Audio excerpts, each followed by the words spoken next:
TDP వ్యవస్థాపకులు ఎన్టీఆర్ వర్ధంతి సంక్రాంతి సంబరాల్లో భాగంగా మైనంపాడు తెలుగు యువత ఆళ్ల అవినాష్ ఆధ్వర్యంలో జిల్లా స్థాయి టెన్నిస్ బాల్ క్రికెట్ టోర్నమెంట్ నిర్వహిస్తున్నారు. ఈ సందర్భంగా మైనంపాడులోని డైట్ కళాశాల మైదానం నందు గురువారం ఉదయం జిల్లా స్థాయి టెన్నిస్ బాల్ క్రికెట్ టోర్నమెంట్ ను ప్రారంభించారు.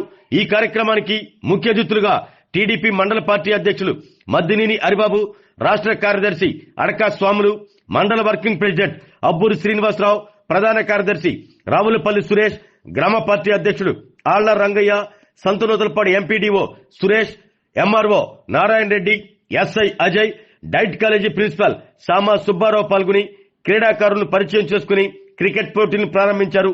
ఎన్టీఆర్ వర్ధంతి సందర్భంగా తెలుగు యువత ఆధ్వర్యంలో ఇలాంటి క్రికెట్ పోటీలు నిర్వహించడం అభినందనీయమని నిర్వాహకులను వారు కొనియాడారు. ఈ కార్యక్రమంలో టీడీపీ నాయకులు నలమోతు శ్రీను, పాతూరి రాంబాబు, బొడపాటి చంద్రశేఖర్, నల్లూరి గోపి, సిహెచ్ శ్రీను, సుబ్బారెడ్డి, రామకృష్ణారెడ్డి, కట్టా సుబ్బారావు, బొడ్డపాటి రమణారావు, వైస్ ప్రెసిడెంట్ గుండవరపు సుబ్బారావు తదితరులు పాల్గొన్నారు.